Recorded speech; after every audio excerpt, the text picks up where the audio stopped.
সাহাল বিন সাদ রাদিয়াল্লাহু আনহু বলেন যে লোকেদেরকে নির্দেশ দেওয়া হতো, মানুষদেরকে আদেশ করা হতো, মুসল্লি যেন সালাতের মধ্যে তার ডান হাত বাম হাতের বাহুর উপর রাখে, মানে জেরার উপরে রাখে। জেরা বলতে এই হাতের শুরু থেকে এই কনুই পর্যন্ত এই পুরো অংশটাই জেরা, তার মানে হাতের উপরে হাত যেন রাখে, এটা হলো জেরা। এই হাদিসটা আপনারা পাবেন সহিহ বুখারীর 740 নম্বর হাদিস। এটা হলো সহিহ বুখারীর হাদিস। এমনকি আরও অনেকগুলো হাদিস বর্ণিত হয়েছে, যেমন তাউস বলেন রাসূল সাল্লাল্লাহু আলাইহি সাল্লাম সালাতের মধ্যে ইয়াদাহুল ইমনা আলা ইয়াদাহিল ইসরা সুম্মা ইয়াশুদ্দু বাইনাহুমা আলা সদরিহি ওয়া হুয়া ফিস সালাহ, যে রাসূল সাল্লাল্লাহু আলাইহি সাল্লাম সালাতের মধ্যে তার ডান হাত বাম হাতের উপর রাখতেন এবং উভয় হাত বুকের উপরে শক্ত করে ধরে রাখতেন। এখানেও কিন্তু একটা কারসুবি করা হয়েছে, এটা সহিহ হাদিস। এই হাদিসটা আছে হলো আবু দাউদের 759 নম্বর হাদিস, কিন্তু ভারতীয় ছাপা যেটা আবু দাউদ, এই আবু দাউদে বুকের উপরে হাত বাঁধার 4টা হাদিস আছে, কিন্তু ভারতীয় ছাপার আবু দাউদে একটা হাদিসও নাই। দেখবেন হাদিসের সিরিয়াল করেছে, যে সিরিয়ালের মধ্যে 4টা নাম্বার পার দিয়ে লাভ দিয়ে চলে গেছে, তার মানে মাঝখানের 4টা হাদিস নাই। এই জন্যই ছাত্ররা যদি আবু দাউদ পড়ে তাহলে তারা বুকের উপরে হাত বাঁধার কোনো হাদিস পায় না। কেন? হাদিসই নাই। ইসলামিক ফাউন্ডেশন তারা যে আবু দাউদ অনুবাদ করেছে, তারাও ওই 4টা হাদিস উঠিয়ে দিয়েছেন আর লিখেই দিয়েছেন যে ভারতের ছাপা আবু দাউদে এই 4 হাদিস নাই। এজন্য নাভির নিচে হাত বাঁধার যতগুলো হাদিস সবগুলোই বিতর্কিত। আল্লাহ সুবহানাহু ওয়া তাআলা আমাদেরকে বুকের উপরে হাত বাঁধার তৌফিক দান করুন। এবং সালাফরা এর উপরে অনেক, এমনকি ওয়াইল ইবনে হুজুর রাদিয়াল্লাহু আনহু তিনি নিজেও বলেছেন যে আমি রাসূল সাল্লাল্লাহু আলাইহি সাল্লামের সাথে সালাত আদায় করেছি, তিনি ডান হাত বাম হাতের উপর স্থাপন করে বুকের উপরে রাখতেন। আরেকটি মাসালা হলো ইমামের পিছনে সূরা ফাতিহা না পড়া। আমরা এই বিষয়ে কথা বলবো। আল্লাহ সুবহানাহু ওয়া তাআলা আমাদেরকে কবুল করুন। আলহামদুলিল্লাহ ওয়াহদা ওয়াসসালাতু ওয়াসসালামু আলা রাসূলিল্লাহ আম্মা বাদ। সমস্ত প্রশংসা আল্লাহ তাআলার জন্যে, সালাত এবং শান্তি বর্ষিত হোক আমাদের প্রিয় নবী মুহাম্মদ সাল্লাল্লাহু আলাইহি ওয়াসাল্লামের উপরে। এই শিরোনামে মুফতি সাহেব একটা সহিহ হাদিস পেশ করেছেন।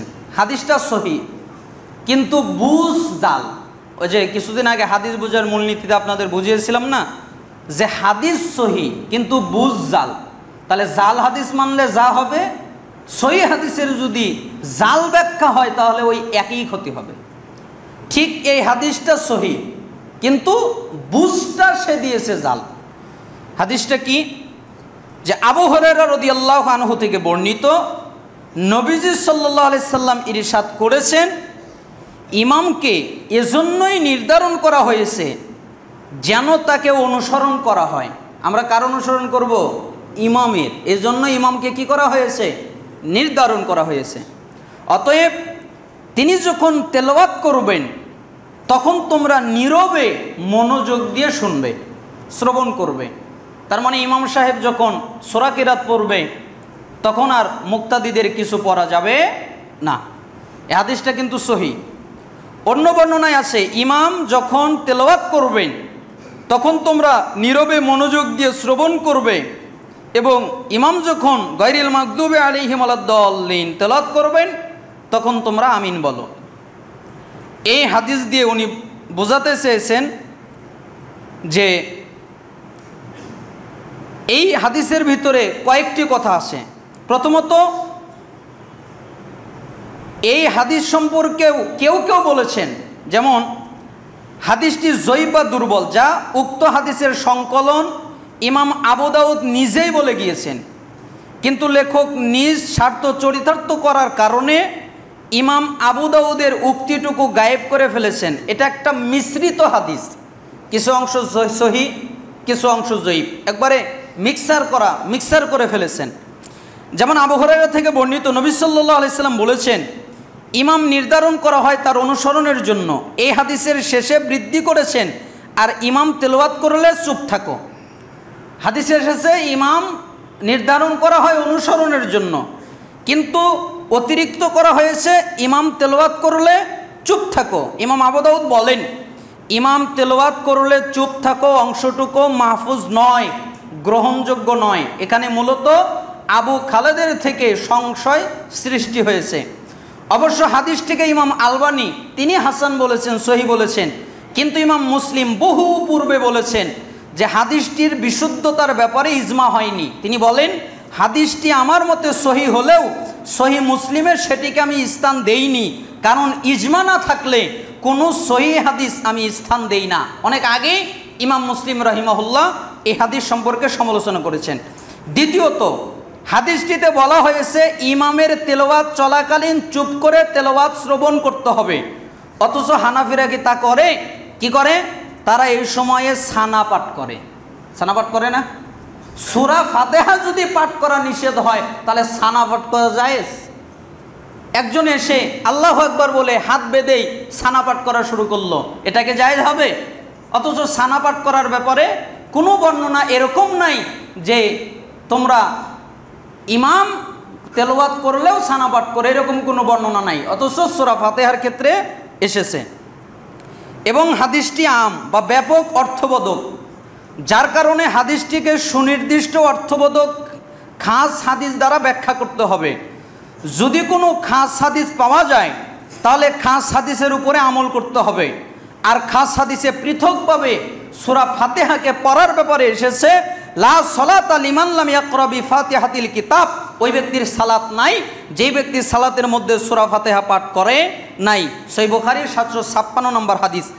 4 নম্বর, ইমামের তেলাওয়াত অবশ্যই মুক্তাদিকে শ্রবণ করতে হবে, শুনতে হবে মনোযোগ দিয়ে। তবে সূরা ফাতিহা ব্যতীত অন্যান্য সূরা শ্রবণ করার কথা বলা হয়েছে। মুক্তাদিকে অবশ্যই সূরা ফাতিহা পাঠ করতে হবে। আজকে আমরা অনেকগুলো দলিল দিব। উবাদা ইবনে সামিত রাদিয়াল্লাহু আনহু বলেন, 756 নম্বর হাদিস সহিহ বুখারীর, রাসূল সাল্লাল্লাহু আলাইহি সাল্লাম বলেছেন, লা সলাতা লিমান লাম ইয়াকরা বিফাতিহাতিল কিতাব, তার কোনো সালাত নেই যে সূরা ফাতিহা পাঠ করে নাই। আবু হুরায়রা থেকে বর্ণিত, তিনি বলেন, রাসূল সাল্লাল্লাহু আলাইহি সাল্লাম বলেছেন, যে ব্যক্তি সালাত পড়ল কিন্তু তাতে সূরা ফাতিহা পাঠ করল না, সেই সালাত ত্রুটিযুক্ত, বাতিল। নবী সাল্লাল্লাহু আলাইহি সাল্লাম কথাটিকে 3 বার বললেন, অর্থাৎ তা পরিপূর্ণ নয়। সহিহ মুসলিম 395 নম্বর হাদিস। আয়েশা রাদিয়াল্লাহু আনহা হতে বর্ণিত, রাসূল সাল্লাল্লাহু আলাইহি সাল্লাম বলেছেন, কুল্লু সালাতিন লা ইকরাউ ফিহা বিউম্মিল কিতাবি ফাহিয়া খিদাজুন, প্রত্যেক ওই সালাত যেখানে উম্মুল কিতাব সূরা ফাতিহা পাঠ করা হয় নাই তা হলো ত্রুটিযুক্ত, যেটা সুনান ইবনে মাজাহ 840 নম্বর হাদিস। আব্দুল্লাহ ইবনে আমর ইবনুল আস হতে বর্ণিত, রিওয়ায়াত এসেছে, রাসূল সাল্লাল্লাহু আলাইহি ওয়াসাল্লাম বলেছেন, প্রত্যেক ওই সালাত যেখানে উম্মুল কিতাব পাঠ করা হয় না তা হলো ত্রুটিযুক্ত। আব্দুল্লাহ ইবনে উমর থেকে বর্ণিত, তিনি বলেছেন, তার কোনো সালাত নেই যেই সালাতে ফাতিহা পাঠ করা হয় না।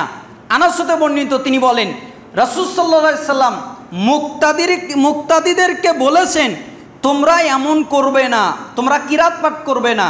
কি করবে? তোমাদের প্রত্যেকে মনে মনে ফাতিহাতুল কিতাব পাঠ করবে। জুজুল কিরাত 255 নম্বর হাদিস। তার মানে শুধু ফাতিহা পাঠ করবে। একজন সাহাবী হতে বর্ণিত যে নবী সাল্লাল্লাহু আলাইহি সাল্লাম মুক্তাদিরকে বলেছেন, তোমরা এমন করবে না, তবে তোমাদের প্রত্যেকেই মনে মনে ফাতিহাতুল কিতাব পাঠ করবে।